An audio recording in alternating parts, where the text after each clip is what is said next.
Gente, boa tarde.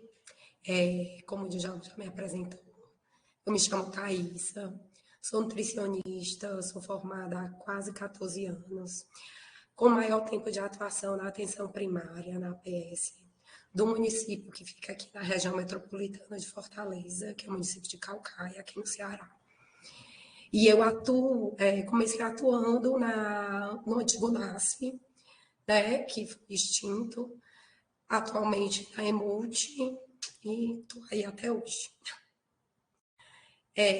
O tema da nossa palestra hoje é nutrição na gestação, preparando o caminho para uma amamentação saudável. E qual a importância da gente, né, conversar, falar sobre esse tema da nutrição, né, nessa fase de vida tão delicada da vida da mulher, né? A nutrição adequada durante o período gestacional, ela não é só fundamental para fornecer os nutrientes necessários para o crescimento dos tecidos fetais e maternos, que a gente sabe que vai ter ali, né? Vai ter um bebezinho que está crescendo, vão ter tecidos maternos que não existiam, que vão passar a existir, né? Como a placenta, o aumento do tecido adiposo, o aumento do tecido mamário. Mas ele é também muito importante para as adaptações fisiológicas que ocorrem nessa fase. Esses ajustes eles são necessários para o apoio de uma gravidez saudável e a utilização adequada dos nutrientes, né? Então, através de uma boa orientação de alimentação durante a gestação, a gente previne o aparecimento de várias situações que são bem importantes durante a gestação, né? Então, a diabetes gestacional, a obesidade, né, pressão alta, dentre outros, né? A gente previne aparecimento ou até minimiza, né, os sintomas como vômitos, náuseas, constipação, tudo isso através da nutrição. E assim, é bem importante, né, que no acompanhamento dessa alimentação da gestante, a gente faça o acompanhamento do peso dessa gestante, para a gente, né, eu digo que uma coisa está atrelada à outra, né?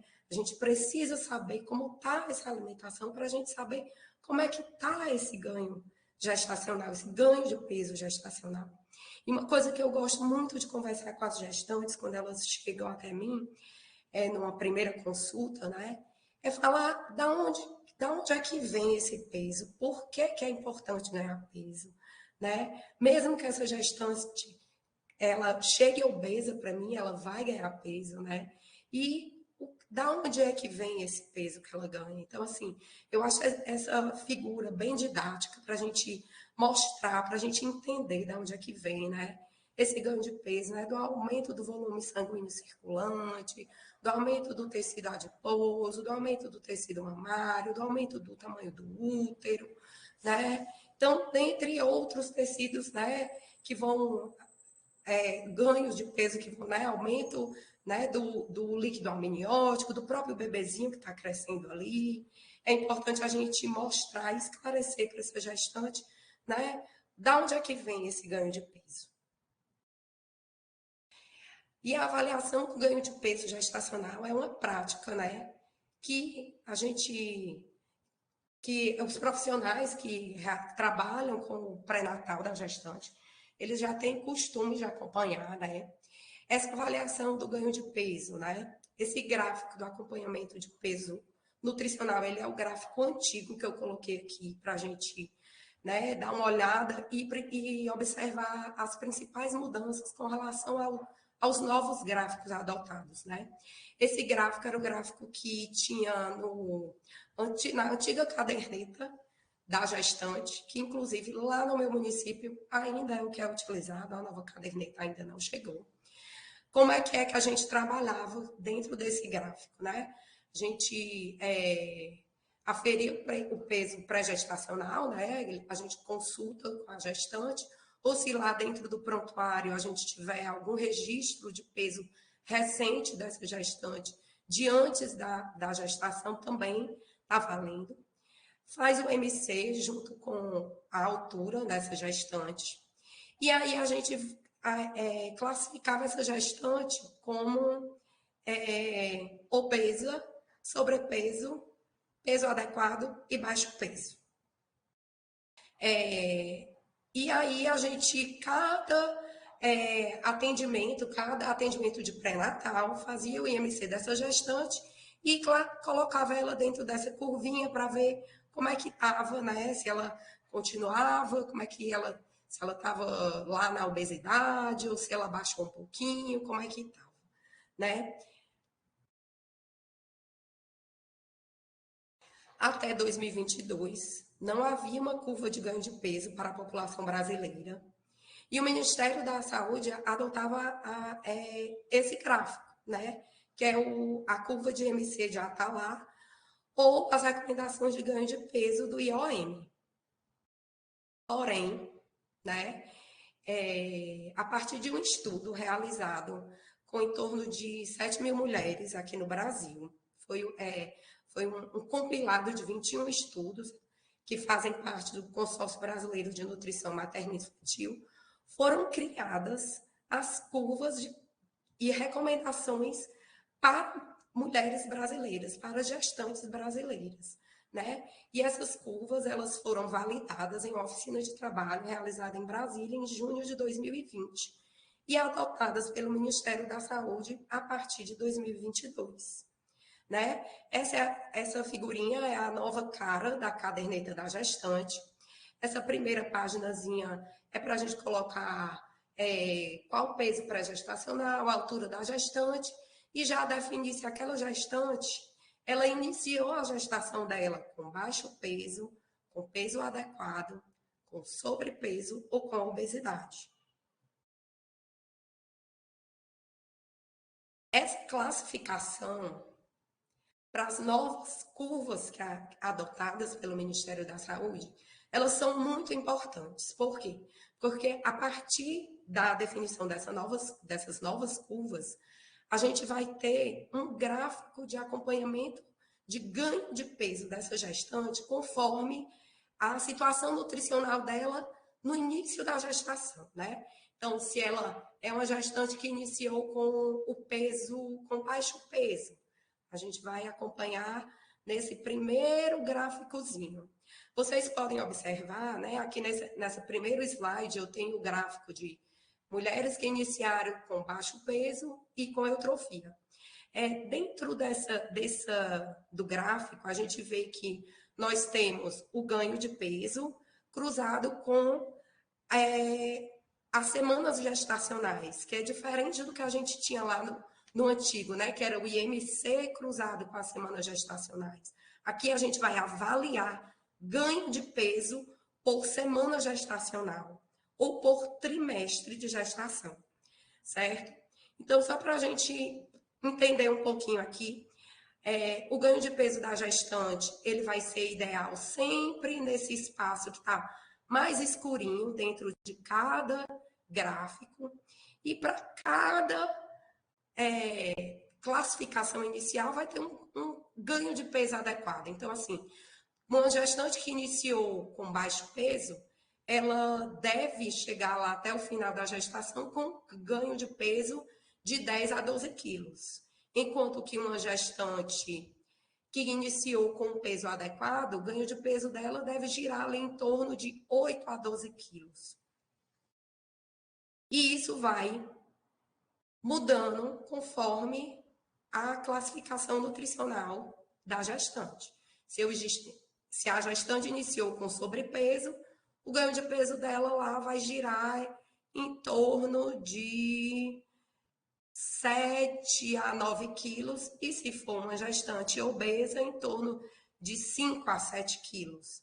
E esse gráfico, ele é bem legal, porque você vai acompanhando esse ganho de peso por semana gestacional. Então, você sabe que até o primeiro trimestre é normal a gestante não ganhar peso, né? Principalmente se for aquela gestante que está tendo muitos sintomas de náuseas, de vômito, que esses sintomas estão interferindo muito na ingesta alimentar dela, né? Então, a gente sabe que esse ganho de peso, ele às vezes nem acontece nesse primeiro trimestre, ou ele acontece muito pouco, né? E é importante para a gente até ir mostrando para as gestantes que isso é normal. acontecer, né? Que às vezes eu recebo algumas gestantes que vêm já preocupadas, porque já estão ali com 9, 10 semanas de gestação e não ganharam peso, ou até perderam um pouquinho de peso.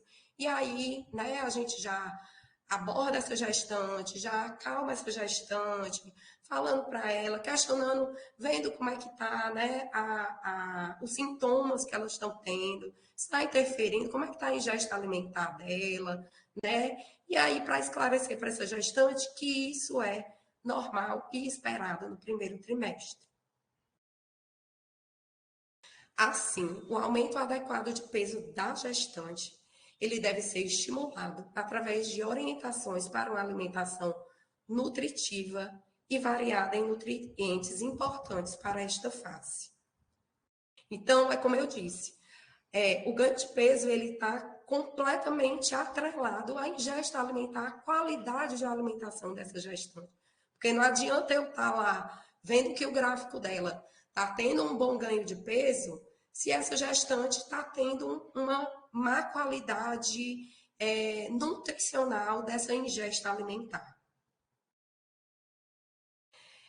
O Ministério da Saúde, né, ele disponibiliza alguns materiais que a gente pode lançar mão na orientação alimentar das gestantes, né?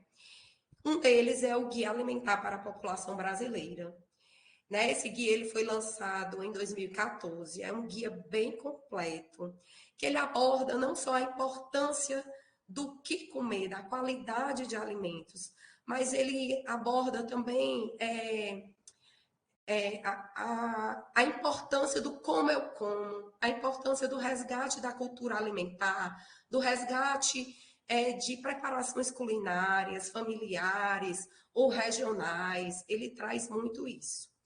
Dentro do guia, ele tem lá os 10 passos para a alimentação saudável, que é o mesmo que existe dentro da caderneta da gestante. Então, o profissional que está ali orientando a gestante, ele pode, né, ele pode traçar como é que ele quer orientar essa gestante, né? Aí ele vai usar o guia através do protocolo de orientação da gestante ou não, ele quer fazer uma orientação mais rápida, mais básica, né? Escolhendo trabalhar cada passo desse dentro de um atendimento de pré-natal. Então, ele pode fazer isso, ele pode escolher, pedir que a gestante, né? Pedir que a gestante explore a caderneta, vá até lá a parte dos 10 passos para alimentação saudável e vá trazendo dúvidas, questionamentos para serem desvendados durante os atendimentos de pré-natal, ou ele pode também utilizar o protocolo do uso do guia alimentar para a população brasileira na orientação alimentar da gestante. Esses protocolos, gente, eles foram lançados. Tem o protocolo de alimentação, né, do uso do guia com gestante, com idosos, com adolescentes. Então, esse material ele é bem legal e ele é um instrutivozinho de como é que eu devo orientar essa gestante, né, nos atendimentos. Como utilizar o protocolo na orientação alimentar da gestante. Então, todas essas orientações aqui, gente, tem tudo dentro desse protocolo. Então, o número 1 é preencher o formulário de marcadores de consumo alimentar. Esses marcadores de consumo alimentar, eles têm dentro do ESUS. Antigamente era só dentro lá daquela partezinha do CDS, né? A gente abria lá CDS, procurava marcadores de consumo alimentar, abria para preencher o do usuário que a gente estava atendendo no momento. Atualmente, né, já esse ano, o Ministério da Saúde, né, colocou os marcadores de consumo alimentar dentro do nosso prontuário eletrônico do PEC. Então, quando a gente abre lá o PEC, tem uma partezinha lá de marcadores de consumo alimentar, o que já facilita bastante para a gente não precisar estar abrindo várias abas durante o atendimento. Então, você faz os marcadores com essa, né, a partir da identificação dos marcadores de alimentação saudável e não saudável. O profissional vai seguir para um fluxograma, fazendo as orientações alimentares sugeridas no fluxograma, seguindo as etapas. Quando a gestante apresentar uma prática alimentar adequada, é importante que a gente valorize essa prática, que a gente, né, diga que ela está indo bem, diga que é isso mesmo, que ela está no caminho certo, que se foi uma mudança recente, né, que às vezes muitas gestantes, quando chegam, né, para o atendimento, elas falam, né, uma coisa que eu costumo perguntar já no primeiro atendimento é se elas já fizeram alguma mudança na alimentação delas, e algumas fazem, e assim, o que eu ouço bastante é: eu deixei que eu tomava muito refrigerante, eu deixei de tomar refrigerante. Então, eu sempre digo: nossa, que bom, né? E aí é uma oportunidade de você explicar, né, o que é o refrigerante, né, o que tem ali dentro do refrigerante que é importante para a alimentação, que não é, para realmente valorizar essa prática alimentar que essa mulher está fazendo. E ao longo das consultas e avançando nas etapas de orientação alimentar. Aqui tem os marcadores, né? Então, o marcador de consumo alimentar ele é dividido por faixas etárias, né? Para crianças de 0 a 6 meses. Depois, né, na introdução de alimentos, até 18 meses. E depois para crianças a partir, aliás, crianças abaixo, até criança abaixo de 2 anos, depois crianças acima de 2 anos, idosos, adultos, gestantes, fica tudo num bloco só de entrevista, né? E as perguntas são perguntas bem diretas, né? Você tem costume de realizar as refeições assistindo à TV ou mexendo no computador ou celular, né? E aí você vai marcar quais as refeições que essa gestante costuma fazer ao longo do dia, né? As próximas perguntas, elas devem ser feitas sempre com relação ao dia anterior alimentar dessa gestante. Então, se ela comeu feijão, se ela consumiu frutas frescas, não considerar como porção de frutas sucos de frutas, se consumiu verduras ou legumes, não considerar batata, mandioca, macaxeira, porque não esses produtos fazem parte dos grupos de carboidratos. Questionar se o consumo de embutidos, hambúrguer, salsicha, mortadela, bebidas adoçadas, que entra ali refrigerante, suco de caixa, todas as bebidas artificiais, eu posso dizer que entra nesse tópicozinho, inclusive bebidas, suco natural adoçado com açúcar ou com adoçantes. Também entra nesse quesito. Macarrão instantâneo, né? Aquele famigerado macarrãozinho que cozinha em 3 minutos, salgadinhos de pacote, tipo batatinhas, biscoitos salgados, biscoito recheados, doces, balas, pirulitos, enfim. Então, o profissional faz esse questionáriozinho e a partir, né, desse questionário, existe o fluxograma direcional de conduta para orientação alimentar dessa gestante, né? Então, lá no primeiro quesitozinho, né, se a gestante comeu feijão, né, se ela respondeu sim, você vai valorizar, vai, né, dizer ótimo, né? Você pode até questionar que tipo de feijão, se costuma comer feijão todos os dias, falar da importância do consumo do feijão, né? Na hora das refeições, almoço e jantar para as gestantes. E se ela não consome feijão, investigar, né? Por que não consome feijão? Será que é porque não gosta? Será que é porque está sentindo algum desconforto gastrointestinal? E aí o fluxograma ele vai seguindo sempre essas direções. Se a gestante, né, se for uma prática saudável, você vai valorizar. Se for uma prática tipo, se consome alimentos embutidos e ela responder sim, né? E aí você vai intervir, né? Vai conversar sobre essa prática. E aí, durante, né, esse esse atendimento, né, que você vai vendo, vai identificando essas práticas saudáveis e não saudáveis, você pode escolher trabalhar um ponto com essa gestante nesse atendimento e deixando outros pontos para ir trabalhando, né, posteriormente, porque às vezes a gestante, né, principalmente se é uma gestante, né, com que não está passando por muita coisa, ou que tem uma baixa escolaridade, né, que a gente não deve trabalhar muitas informações de uma vez, né, a gente pode escolher por estar trabalhando um ponto de cada vez, você pode identificar o que mais chamou a atenção ali e o que precisa ser trabalhado logo de cara com essa gestante, tá ok? E dentro do protocolo, ele vem trazendo as recomendações, né? Então, dentro da recomendação número 1, né? Lá, quando a gente pergunta, né? Se consome feijão, né? Se não consome, a gente vai estimular o consumo do feijão, né? Consumo diário do feijão ou de outras leguminosas, de preferência no almoço e jantar. Né? Nesse momento, você, né, como eu falei, você vai investigar, né, se essa gestante não consome, por que ela não consome? Porque ela não gosta de feijão? Que tipo de feijão ela já provou? Né? Às vezes a gestante ela é acostumada a consumir um único tipo de feijão, sei lá, feijão carioca, né? E aí você pode sugerir outros tipos de feijão, feijão verde, feijão fradinho, né, feijão preto.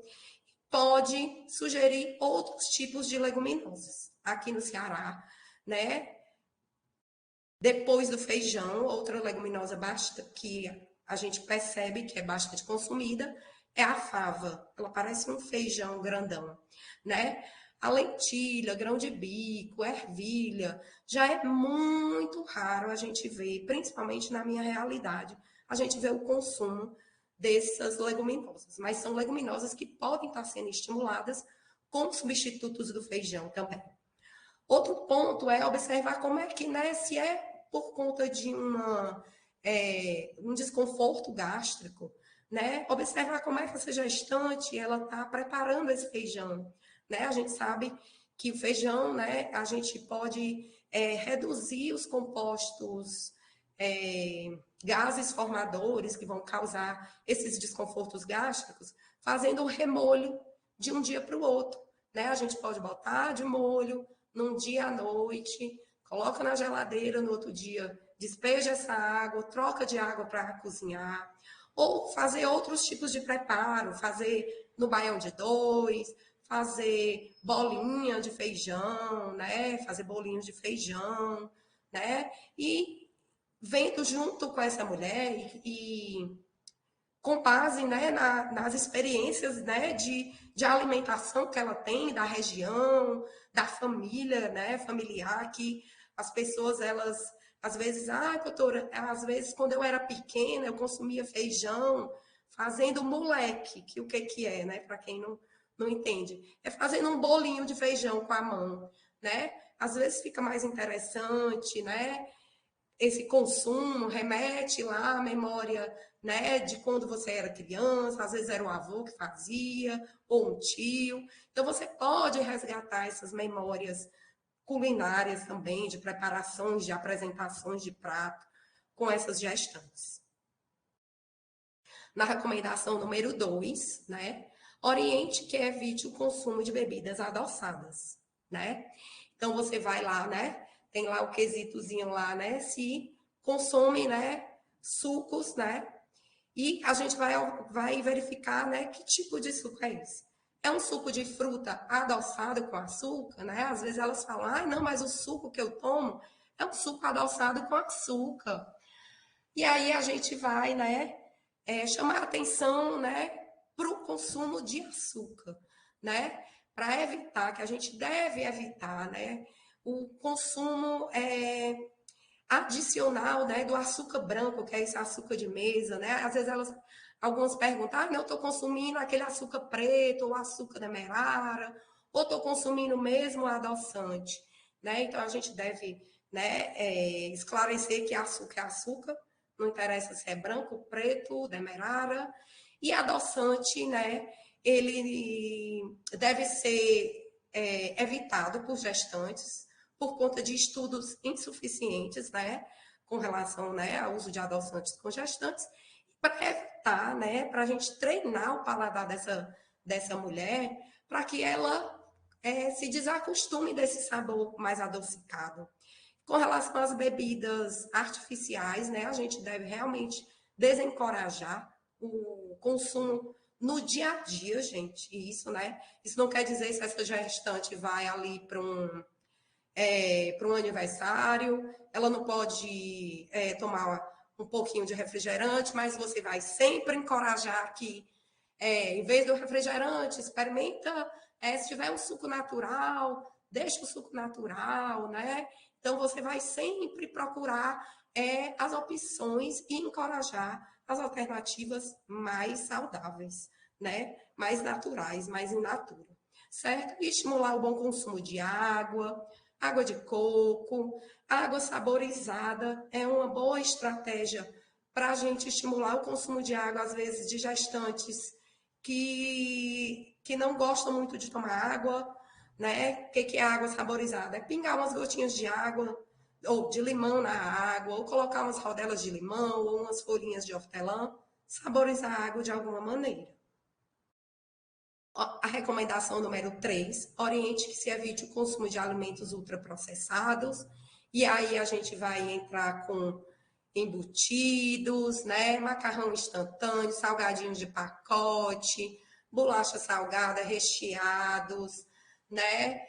Então a gente vai ver dentro, né, do que essa gestante me relatou de alimentação, o que é ultraprocessado, é importante que a gente possa esclarecer, né, o que é um alimento in natura, o que é um alimento processado, pouco processado, ultraprocessado, né, para que elas consigam fazer essas diferenças e entendam, né, por que não é legal o consumo diário de alimentos ultraprocessados, né? Geralmente é porque tem bastante corantes, são ricos em açúcar, em sal, em gorduras. Então a gente deve sempre chamar atenção para as propagandas que a gente vê na televisão, né?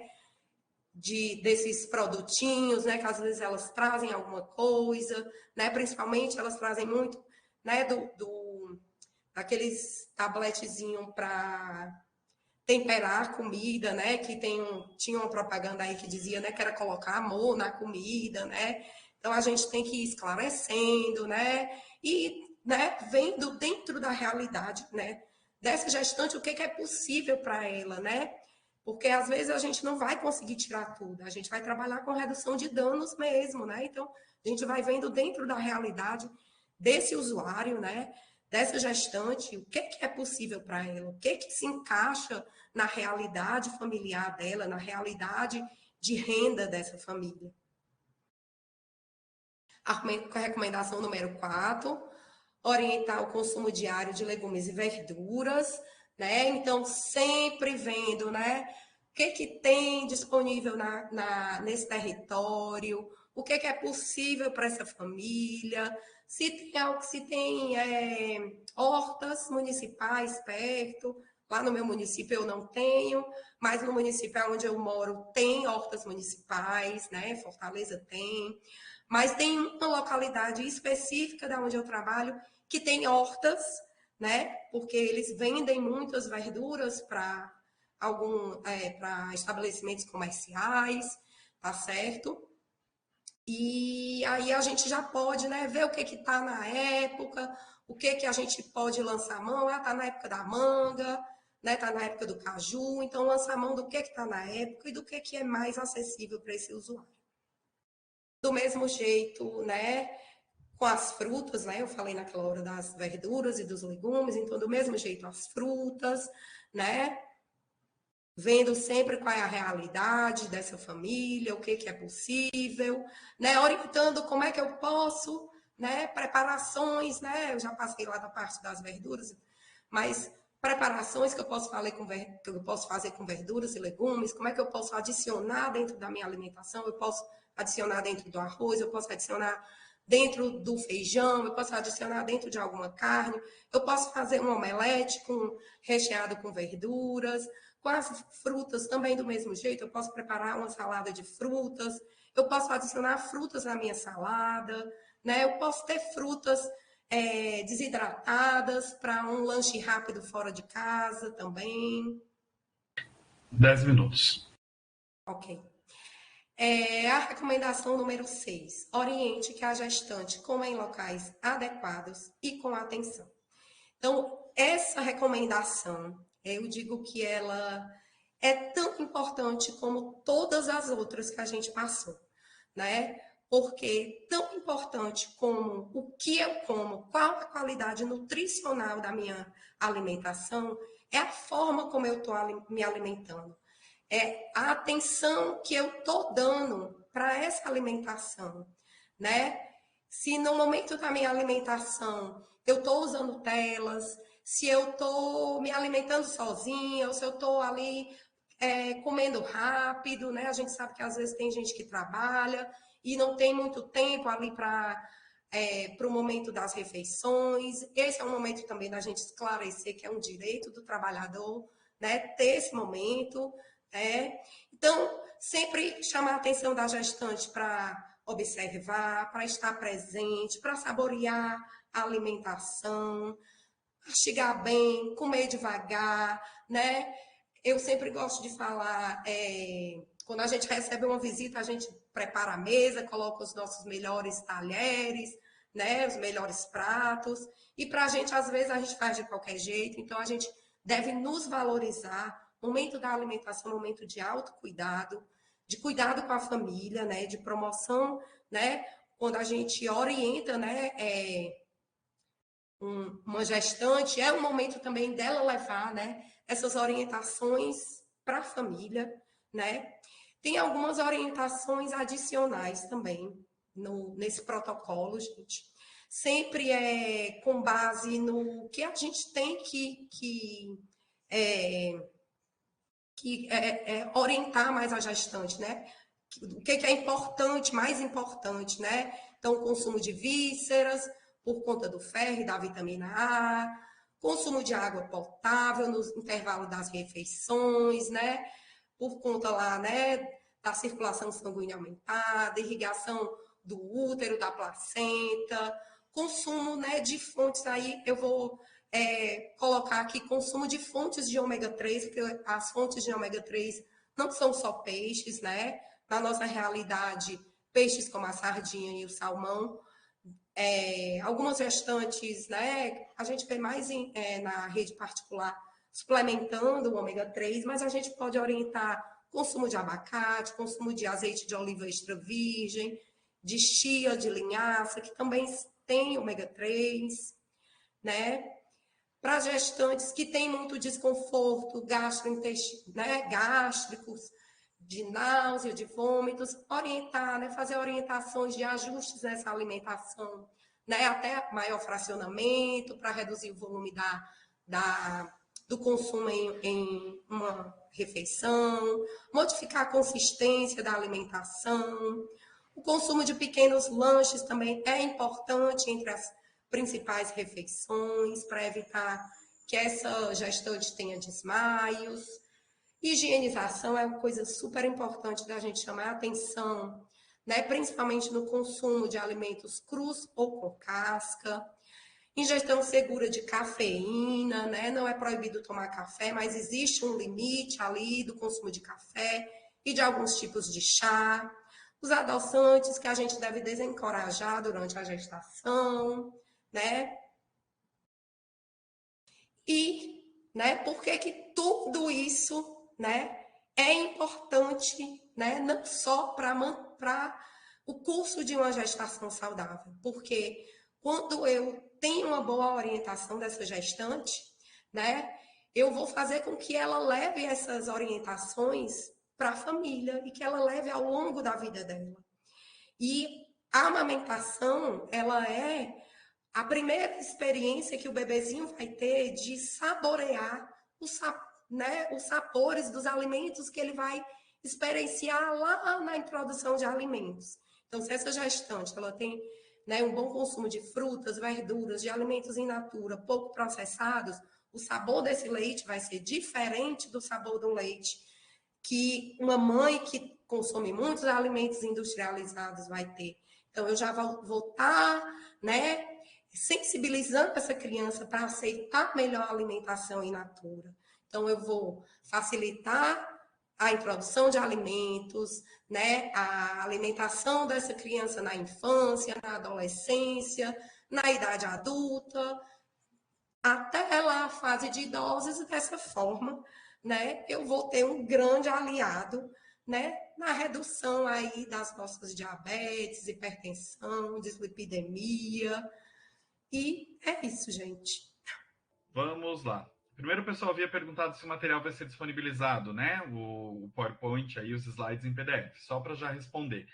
Pessoal, o PDF já pode ser baixado aqui mesmo por essa apresentação, tá? Vocês podem clicar, acho que é nos 3 pontinhos, opções. Deixa eu até testar aqui. Não, tá salvar a imagem atual.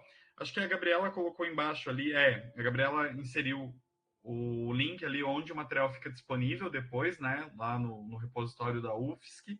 Junto com a gravação fica o PDF desse PowerPoint. E também dá para baixar aqui pela sala. Que para mim, como está a opção de administrador, eu não lembro certinho. Daqui a pouquinho eu vejo aqui e passo a orientação para vocês para o final, tá? Vamos lá para as perguntas. Vamos lá. A Márcia colocou, muito importante você trazer os marcadores. Thaís, acredito que foi se perdendo este preenchimento e inserção no sistema. O próprio documento já serve para orientações à gestante, inclusive fazer ela refletir sobre sua alimentação. Precisamos resgatar este hábito enquanto atenção primária à saúde. É o comentário da Márcia aqui. Thaís, se você quiser comentar em cima, enfim, colocar algo em cima do que foi dito, fica à vontade. Sim, vou sempre puxar lá para a minha realidade, né? Eu trabalho com 10 equipes de saúde, né? E eu observava bastante que quando o marcador era lá só no CDS, muitos profissionais nem conheciam os marcadores, né? Então, assim, foi uma facilidade muito grande, né? A inserção dos marcadores dentro do PEC, porque a gente já abre ali, e como a Márcia comentou, sim, já é um guia, né, para a gente já ir dentro do que a gente já vai, né, verificando, perguntando, já vai fazendo as orientações, já vai pontuando o que está legal, o que precisa melhorar, o que a gente pode, né, o que ela pode verificar, né, o que é possível para ela, para conversar num próximo atendimento. O marcador, ele serve realmente como um guiazinho mesmo. Certo. Aí a Cibele, uma perguntinha aqui. Feijão preparado, temperado e congelado por até 7 dias perde muito dos nutrientes? É a pergunta. Ou pode ser uma opção para facilitar e estimular esse consumo na gestação? Sobre o congelamento aí do feijão, ou até se quiseres comentar de outros alimentos, pela questão da praticidade, fica à vontade. Uhum. Pronto. Claro, com certeza, hoje em dia, né, com a vida que a gente leva, né, de algumas famílias, né, orientar o congelamento, né, o congelamento, né, em geladeira, né, doméstica, por até 15 dias a gente pode fazer. A Thaisa perde alguma coisa ali? Perde. Mas é muito melhor eu estimular que consuma, que tenha, por exemplo, feijão, porque algumas mulheres, elas relatam isso, né? Eu não consumo feijão todo dia porque demora muito a cozinhar, porque gasta muito gás, e aí eu vou para uma coisa mais prática. Né? Então, orientar o congelamento não só do feijão, né? Às vezes eu costumo orientar até do arroz também, principalmente para mulheres que trabalham fora, congelar arroz, congelar o feijão, já deixar a parte de proteína já congelada, temperadinha, né? Para quando você for preparar, já tira lá, só prepara e já bota na sua marmitinha. A parte de legumes, né? De folhas, de verduras, eu costumo também orientar como é que fica melhor, até porque na minha realidade eu tenho territórios que distam 40, 50 quilômetros da sede da cidade, então eu atendo uma área rural mesmo, que as pessoas às vezes vão de 15 em 15 dias, então em alguns territórios eles só vão ter acesso a frutas e verduras, né, principalmente verduras, quando eles vão lá comprar. E aí eu já costumo orientar como é que dura mais tempo, né? Como é que você pode lavar as folhas, guardar dentro de depósito, dentro de saquinhos, é super válido, né? Na questão do congelamento de comidas preparadas, vai perder ali alguma coisinha, mas é muito melhor do que a gente não consumir. Certo, obrigado pela resposta, Thaisa. A Cibele colocou outra dúvida. No guia, incentiva o consumo de peixes. Gostaria de saber se, além do salmão e da sardinha, tem outras opções mais saudáveis. Ela coloca ali um parênteses livres de materiais pesados para o uso aí na gestação, que você teria para indicar. Cibele, ótima a sua pontuação, né? Eu me segurei ali para não falar, porque para não me estender, né? Mas já que você perguntou, né? Realmente assim, principalmente o salmão, né? Aqui na nossa realidade, né? O salmão que chega aqui no Brasil, ele é um salmão que ele tem pouquíssimo ômega 3, né? Porque ele não é aquele salmão lá das águas profundas, lá da Noruega, enfim, lá da onde vem lá o salmão, né? São salmão de cativeiros, que eles têm aquela carninha colorida por conta, né, da ração que eles comem, enfim. Opções mais saudáveis, a chia, a linhaça, o abacate, o azeite de oliva, as castanhas, né? Aqui na minha realidade, castanha de caju, mas castanha do Pará também, né? As nozes, né? Então, são opções legais da gente introduzir. O abacate é um que eu costumo sempre que eu estou fazendo um atendimento, eu digo, você gosta de comer abacate? Se gostar, eu já dou opções de como é que pode comer abacate numa salada de frutas, como é que pode introduzir o abacate ali numa salada com verduras, né? E o azeite de oliva também, o azeite de oliva extra virgem, de preferência.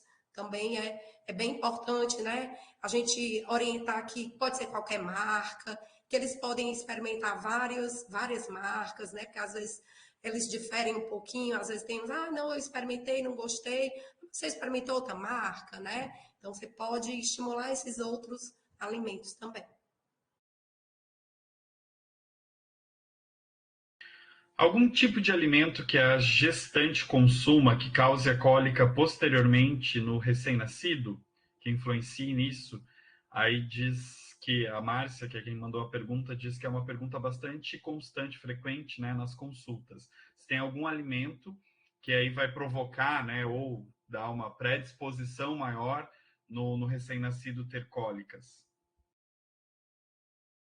Pronto. Essa observação, né, é uma dúvida que realmente elas trazem bastante, né? Na verdade, né, a cólica do bebê, né, principalmente ali nos primeiros 3 meses, a gente sabe que é fisiológica, né? Que é por conta da imaturidade desse sistema gastrointestinal e é importante que a gente esclareça isso, né, para a mãe que está amamentando, né? Porque às vezes elas, o bebê está sentindo muita cólica, eu acho que é meu leite, eu vou deixar de amamentar, né? E a gente deve ter muita cautela nisso, né? Observar se essa cólica realmente está sendo demais, né? A gente pode investigar, né, dentro da alimentação dessa gestante e fazer, por exemplo, se essa gestante come feijão todos os dias, né? Vamos alternar, vamos comer um dia sim, um dia não, para ver se melhora. E em algumas situações, né, a gente, né, que já são, que não são fisiológicas, né? Como a alergia, que a gente vê muito hoje em dia, que é o APLV, a alergia à proteína do leite de vaca, né? Que a gente vê que algumas crianças realmente vão ter muita cólica, junto com isso vão ter outros sintomas também, às vezes um sanguezinho nas fezes, às vezes um, um retorno, né, alimentar, né, um refluxo exacerbado, né? Então, isso a gente precisa, né? E juntamente para diagnóstico de APLV, a gente precisa de outros profissionais, a gente precisa ver como é que está o ganho de peso desse bebê também, né? E se for um caso de um APLV diagnosticado, de um bebê que só mama, aí sim a gente vai fazer algumas restrições na alimentação da gestante, sim. Agradecer, né, o convite, né? Fiquei muito feliz de poder contribuir. E o recado que eu quero deixar é assim que os profissionais, né, eles se atentem a conhecer mais, né, o material que o próprio Ministério da Saúde tem, que tem materiais riquíssimos, o próprio Guia Alimentar da População Brasileira, né, ele tem a versão estendida e tem a versão menorzinha.